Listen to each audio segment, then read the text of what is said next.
Шинжлэх ухааныг түгээн дэлгэрүүлэх, олон нийтийг соён гэгэрүүлэх, эрдэмтдийн оюуны бүтээлийг танилцуулж сурталчлах зорилготой шинжлэх ухаанч монголчуудад цуврал нэвтрүүлгийг Монголын үндэсний олон нийтийн радио телевиз, Монголын мэдээ сувг, боловсрол соёлын шинжлэх ухааны яамтай хамтран энэ 7 хоногоос эхлэн үзэгч та бүхэндээ хүргэж байна. Бид өнөөдрийн нэвтрүүлгээр манай улсын шинжлэх ухааны бодлого, төлөвлөлт, хөгжил, дэвшил, тулгамдж байгаа асуудал, оновчтой шийдэл, гадаад улс орнуудын ололт амжилттай туршилгын тухай хүргэхээр бэлтгэлээ. Монголчууд Монголын хувийн хөвшил, Монголын залуу үе бол Монгол орны хөгжлийг шинжлэх ухаанаар төсөөлөөсэй гэж хүсэж байна. Бүх төвшөндөө шинжлэх ухаанд ойрхон ажиллах зайлшгүй шаардлага байна. Хэтэрхий шинжлэх ухааныг хол юм шиг бодож ирсэн бидний одоо хамгийн том дутагдал байна шүү. Хөрөнгө оруулалт хумигдж байгаа шалтгаан, мөн одоо эдийн засагт мөнгө хомсдож байгаа учир шалтгаанууд бол цөмөөрөө шинжлэх ухаанч биш байсныхаа үр дагаврыг бол бид хүртэж байгаа юм. Тийм учраас бол энэ нэвтрүүлгийн үр дүнг би юу гэж харж байгаа нөхлөөр илүү шинжлэх ухаанч болоосоо илүү шинжлэх ухаан руу ойртосоо л гэж хүсэж байна. Боловсрол соёл шинжлэх ухааны яамнаас шинжлэх ухааны ололт амжилтыг олон нийтэд хүргэх, олон нийтийг соён гэгэрүүлэх чиглэлээр уламжлал болгоны ийм арга хэмжээ зохион байгуулахад төлөвлөгдөж байна. Шинжлэх ухааны технологийн үйл ажиллагааг бол улс орны эдийн засаг, нийгмийн тулгымдсан асуудлыг шийдвэрлэхэд чиглүүлж байна. Шинжлэх ухааны технологийн төрөөс баримтлах бодлогыг одоо өргөн барьцсан байгаа.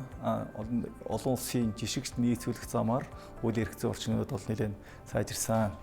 Энэ хүрээнд бол бид бол шинжлэх ухааны технологиг 2021 онд хөгжүүлэх, тэргүүлэх чиглэлээ баталсан байгаа. Тэгэхээр ер нь бол цаашид бол шинжлэх ухааныхаа судалгааны ажлыг бол бас тодорхой чиглэлд хүч төвлөрүүлэх, судлаачдынхаа нөөцийг бол бас нэг чиглүүлэх зорилгоор тэргүүлэх чиглэлээ тодорхойлсон. Энэ 4 гол тэргүүлэх чиглэлийг бид нар тодорхойлж байгаа. Энэ нь бол хүний хөгжил, хүрээлэн орчин, хөдөөжихөн эрчимжүүлэлт, аж үйлдвэрийн дэвшилт технологи, өндөр технологи гэсэн 4 чиглэлд 2021 онд хүртэл Монгол улсын шинжлэх ухааны технологийн тэргүүлэх чиглэл байна. Улс орны эдийн засаг хэдий хүнд байгаа боловч энд бас тодорхой хөрөнгө гаргаад ингээд явна гэдэг бол энэ шинжлэх ухааны салбарын нэр хүндийг улстай өргөжих энэ их чухал бодлого байна.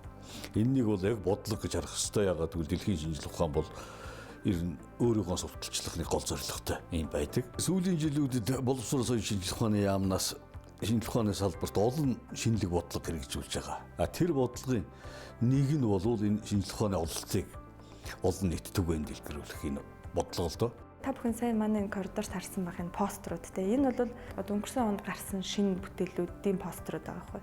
Түүнээс өмнө хэдэн 10 жилд хэдэн мянган шинэ технологиуд, шинэ бүтээлүүд гарсан байж байна. Хүмүүс энийг дийлхэн мэддэг. Аливаа улсын хөгжлийн гол гарц мөн чанар нь шинжлэх ухаанд л нуугдж байдаг. Засаглалын хүчээр улсыг хөгжүүлж болно гэсэн ойлголт бол хамгийн том эндүрэл гэдгийг судлаачид дүгнэдэг. Түүнчлэн төрнөө шинжлэх ухаанаа тодорхойлдог биш. Хэрэгцээ, эрэлт нь шинжлэх ухаанаа тодорхойлдог болоод олон жил болж байна. Тиймээс бид шинжлэх ухааны салбарын хүчин чадал, нөөц боломжийг тогтмол хурдтайгаар нэмэгдүүлэх нь сайн ирээдүйн эхлэл юм. Одоо биднэрт байгаа тооцоогоор бол 2020 он гэхэд дэлхийд дээр дээд боловсролтой хүн амын тоо 40 саяар дутагдах гэж байна шүү дээ. Боловсралгүй хүн ам 80 саяар илүүтэх гэж байна. Тэгээ тэр юу хэлж ийм гэхээр 40 саяар дээд боловсралтай хүмүүс дутагдана гэдэг бол шинжлэх ухаан дээр ялгаа байхгүй маш их орон зай дутагдж байгаа. Тэр орон зай бол улс орны хил хязгаарыг орхицсон. Энийг л бид ойлгох хэрэгтэй. Шинжлэх ухаан бол одоо Москвад хийж байгаа зөвхөн Москвад, Бээжинд хийж байгаа зөвхөн Бээжинд, Улаанбаатарт зөвхөн Улаанбаатарт биш болсон. Сеулд байгаа эрдэмтэд дэлхийн эрдэмтдтэй хамтраад хийж байгаа. Яагаад бид лабораторид хөрөнгө оруулалт хийгээд байна вэ гэхээр тэр Сеулд хийж байгаа судалгааны ажлын тодорхой хэсгийг Монголд хийхин тулд тэр машин байх хэрэгтэй. Тоног төхөөрөмж нь байх хэрэгтэй. Тэр протокол хийх чадвах манайханд байх хэрэгтэй. Тэгээ протокол хийх чадвахтай хэл бустай тэгээ олон улсын түвшинд өөрийнхөө мэргэжлийн шаардлага хангацсан ийм баг Монголд ажиллаж байвал тэр багт хөрөнгө оруулалт бол тасралтгүй олдно. Тасралтгүй байна гэж ойлгох хэрэгтэй. Энэ шинжлэх ухааны салбарт гадаад харилцааны боломжийг ашиглах талаар шинэлэг бодлогууд их хэрэгжиж байгаа. одоо Монгол орны инновацийн тогтолцоог хөгжүүлэх энэ чиглэлээр бол улсын хэмжээний том форум зохион байгуулсан 15 онд. Тэгэхээр энэ форумд бол шинжлэх ухаан, инновац, шинжлэх ухааны менежментийн чиглэлээр үйл ажиллагаа явуулдаг гадаадын одоо 90 өндөр зэрэглэлийн 20 гаруй эрдэмтэд менежерүүд ирж илтгэл тавьж тэнд одоо Монголын эрдэмтэд орж ингэж сонсож ер нь нэлээд тийм оюуны том хөрөнгө оруулалт болсон байх жишээтэй. Тэгээ энэ хүн бол ер нь цаашийн шинжлэх ухааны хөгжилд тэр шинжлэх ухаанд ажиллаж байгаа хүмүүсийн хөгжилд гарцаагүй одоо дүрхгц хөв нэмэр өгөх болно. Яагаад би өгөх болно гэж ирээдүйн цагтаар хэлээд байна өгөхтэн зэрэг шинжлэх ухаанд оруулсан хөрөнгө оруулалт бол заавал тодорхой хугацааны дараа л үр дүнгээ өгдөг ийм онцлогтой. Дэлхийн өндөр хөгжилтэй улс орнууд аливаа зүйлийг шинжлэх ухаанаар шийддэг. Хүний амьдрал, хэрэглээ, үйлдвэрлэл, эдийн засаг гээд бүхэл зүйлд олон жилийн туршилт судалгаа, оюуны хүчээр бий болсон шинжлэх ухаанаар хандаж байна. Харин бид уул уурхай, ашигт малтмал, газрын баялаг гэх ойлголтоос бүрэн салж чадахгүй л байна. Тиймдээ ч оюу толгой, таван толгойн асуудал иргэдийн анхаарлын төвд байсаар энэ байдлыг өөрчлөх цаг болжээ. Мэдлэгт суурилсан эдийн засаг, инновацийг эрчимтэй хөгжүүлэхийг цаг үе биднээс шаардж байна. Дэлхийн улсууд, хөгжилтэй улсууд гэдэг юм уу тийм. Эдгээр бол ерөөсөө инновац хийж бол өрсөлдөх чадвараа нэмэгдүүлнэ. Бусдын одоо өмнө бол давуу талтай байна гэдэг ийм бодлоготой явна л да. Тийм учраас инновацийн төлөөх одоо өрсөлдөөн, инновацийг хийж чадах хүний төлөөх өрсөлдөөн бол их хүчтэй өрнөж байгаа. Мэдлэгийн эдийн засаг гэж яг юу юм бэ гэхээр шинжлэх ухаан суурьтай шинийг сэтгэгчид үйлдвэрлэлийн салбарт байдаг. Тэр шинийг сэтгэгчд рүү хөрөнгө оруулалт нь орж идэг. Тэндээс гарсан бүтээл нь дэлхий рүү зарагддаг. Тийм эдийн засгийг хэлнэ. Тэгээд хамгийн гол чухал нууц нь юу байна вэ гэхээр цоо шин зүйл гаргаж ирсэн хүн бол тэр зүйлтэй харьцуулах, тэр зүйлийг үнэлэх үнэлгээ байдаг юм байна. Тийм учраас үнэ өөрөө тогтоодог. Гуанзанд хуушур байж хахад яг адилхан хуушур гэхээр адилхан үнээр зарна шүү дээ. Тэгвэл энд хуушур байгаа бол шал өөр хоол хийх юм бол үнэ өөрөө тогтоно гэсэн. Тэр хуушур ямар үнэтэй байх нь энэ шин хоолнд хамаагүй байхгүй. Энэ шин хоол өөр газар байхгүй л байх хэрэгтэй. Тэгэл өөрийнхөө санал тав. Тэгээ үнэхээр хэрэглэгчдэд хүрэх арга технологи бол ухаанаа бол тэр инновацийг ухаан чамд байгаа бол тэгээд идэвлээд байх юм бол энэ бол оюуны бүтээлийн үнэлгээ. Ихтэй сургуулийн шинжлэх ухааныг дэмжих чиглэлээр бол хэд хэдэн том сургуульд үндсэндээ одоо бидний ойлгож байгаагаар бол 10 гаруй тэрбум төгрөгийн хөрөнгө оруулалт хийж 4-5 том лабораториуд байгуулсан байгаа. Тэгэхээр энэ лабораториуд бол одоо Монгол улсын шинжлэх ухааны хөгжилд бол ер нь өнөө маргаашгүй ингээл их том төрөгч болж өгөх ёстой. Дараагийн одоо хийх ёстой зүйл гэвэл одоо шинжлэх ухааны академийн харьяа хүрээлэнгүүдэд мөн одоо бас тийм лаборатори байгуулах хөрөнгө оруулалт хийж өгөх юм бол энэ Монголын шинжлэх ухаан бол хурдан хөгжих боломжтой. Яагаад гэвэл хүний нөөц бэлэн байгаа.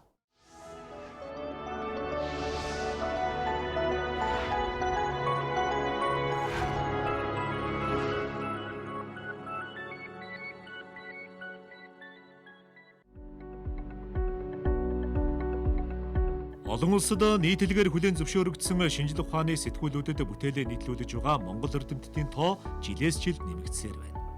Боловсрол, соёл, шинжлэх ухааны яам бодлогын төвшөнд дэлхийд хүлээн зөвшөөрөгдсөн эрдэмтдэд дэмжиж, үндэсний оюуны өрсөлдөх чадварыг нэмэгдүүлэх хөтөлбөрүүд гарган ажиллаж байна.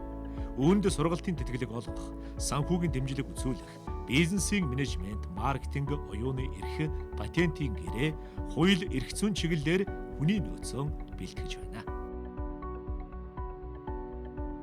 Азад бол Монголын судлаачдын бүтээлүүд бол ишлэл авсан байдлаараа 3 жишээд орж байна. Жилд 1000 гаруй өгүүллийг олон улсын сэтгэлд хэвлэж байна. Тэгэхээр зэрэг тэдгээр маань тоон зөөхөн ч гэсэн бас чанартай байна гэсэн санаа гэж байгаа. Монгол улс хэдийгээр одоо энэ шинжлэх ухааны салбарт ажиллаж байгаа потенциал жижиг боловч 15 оны судалгаагаар ЮНЕСКОгийн судалгаагаар Монгол улс бол Азийн улсууд дотроо хамгийн шилдэг олон бүтээл хэвлүүлсэн 19 дэх орн болж гарч ирж байгаа. Тэгэхээр энэ 47 оны 19 дээр нь Монгол орж ирэх гэдэг бол их өндөр үзүүлэлт 3 сая хүнтэй улс шүү дээ манайх. Мэдлэгийн эдийн засгийн суурийг тавихын тулд их сургуулиудын 18 төсөл 60 судалгаанд 3.5 тэрбум төгрөгийн тэтгэлэг олголоо. Анагаахын шинжлэх ухааны үндэсний их сургуулийн олон улсын жишг төрсэн эмнэлгийн барилгын ажил 2016 онд эхэллээ. Байгалийн ухаан, инженер технологи болон хөдөө аж ахуйн чиглэлээр суралцж байгаа оюутнуудын дунд бүтээлч оюутан тэтгэлэгт төслийн уралдаан зарлаж 137 төслийн санал ирснээс 117 төсөл шалгарсан байна. Ингэснээр шалгарсан баг тус бүртээ 3 сая төгрөгийн тэтгэлэг авч асуудлаа шийдэж хэрэгжүүлэхээр боллоо.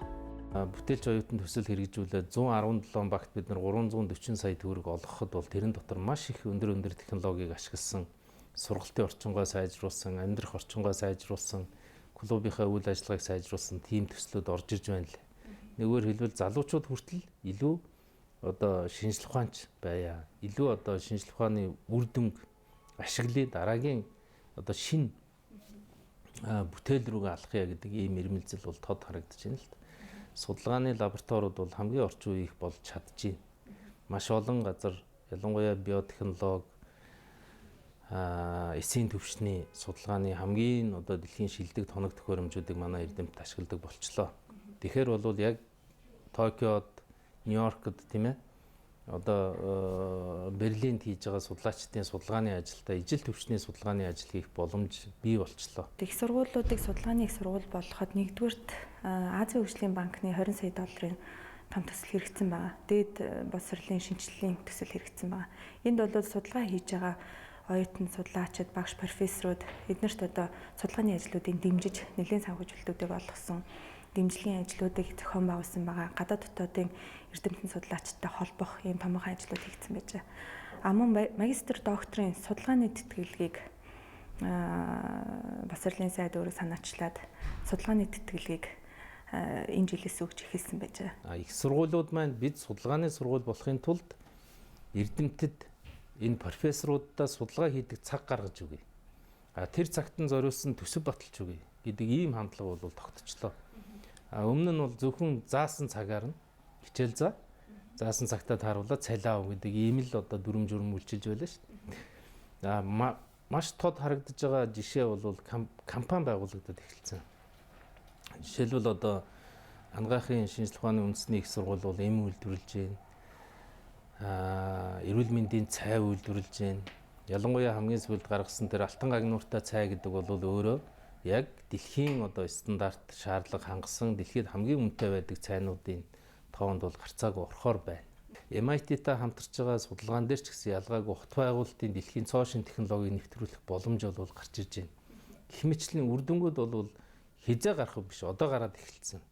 Зүгээр энэ үр дүн эдийн засагт, Монголын эдийн засагт үр нөлөөгөө өгөх цаг хугацаа бол их ойрхон байгаа л гэж би харж байгаа. Нийгмийн асуудлыг шийдэж байгаа нэг жишээ хэлэхэд бол одоо хавдар судлалын төвийнхэн маань одоо манай шинжлэх ухааны технологийн сангийн санхүүжилтээр хэд хэдэн том төслийг хэрэгжүүлсэн. Түүний нэг гэвэл ноёр булчирхаан одоо месаслыг бол Монгол улстай хийдэг болсон. Энэний нөлөөгөөр одоо Монгол бол одоо гадагшаага имчилгээнд явдаг. Тэр хүмүүс маань Монголда хийлгэж байгаагаараа нэлээд олон тэрбум төгрөгийн хөнгөлтийг хийж байгаамаа. Тэгэхээр зэрэг манай судлаачид маань бас нийгмийн өмнө тулгамдсан асуудлуудыг бол шийдэж явж байгаа. Монгол улсын шинжлэх ухааны технологиг хөгжүүлэхэд төлөвлөгөөний хүрээнд бэлтгэн хүргэж байгаа шинжлэх ухаанч монголчуудад цуврал нэвтрүүлгийн дараагийн дугаарууд шинжлэх ухааны академийн хүрээлэнгүүд болон их дээд сургуулиудын бодлого төлөвлөлтийн тухай хүргэх болно. Монгол эрдэмтдийн хийж бүтээж байгаа эрдэм шинжилгээний ажил шинэ нээлт бүтээлийг олон түмэнд сурталчилж таниулах нь шинжлэх ухаанч монголчууд нэвтрүүлгийн гол зорилго юм.